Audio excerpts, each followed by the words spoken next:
Hey guys, how's everyone doing today? So unfortunately I have another video about a recall, but this is an important one because it affects probably the most popular Honda, and this one involves the Honda Accord. So let me go ahead and share exactly what Honda just announced a few days ago.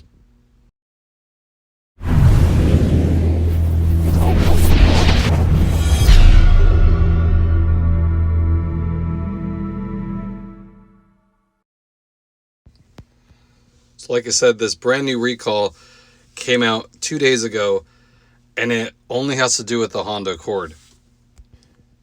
Now this is an expansion of a previous recall that Honda did, and they announced it in December 2020 and January 2021. So this obviously is a big issue because that was 4 years ago, and now they're adding more vehicles to that original one.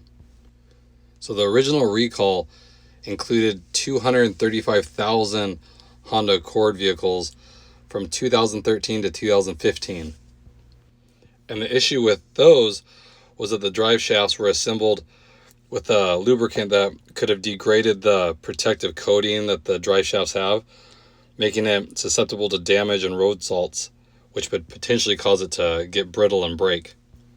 So fast forward 4 more years, and now they've added 65,000 more Honda Accords that could have the same issue.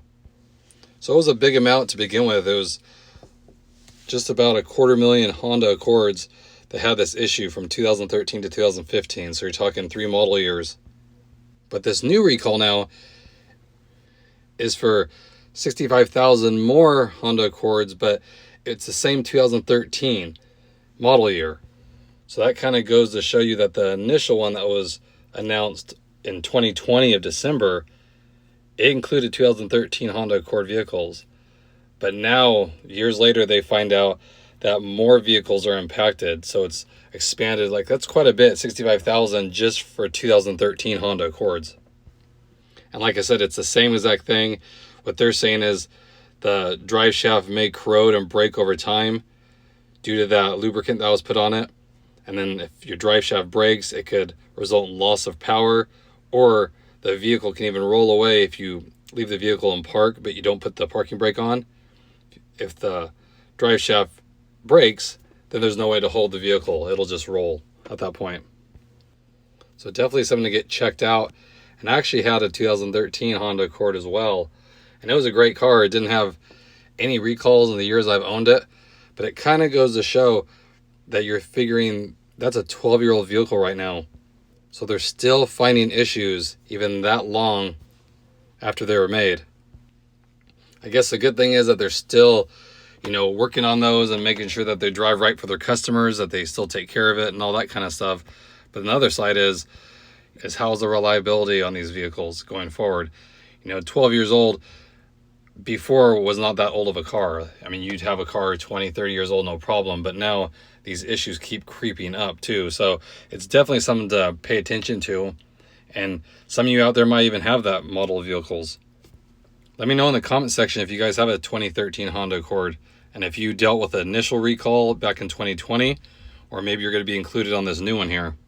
And here's the recall numbers that you can reference if you call your dealer to see if yours is impacted.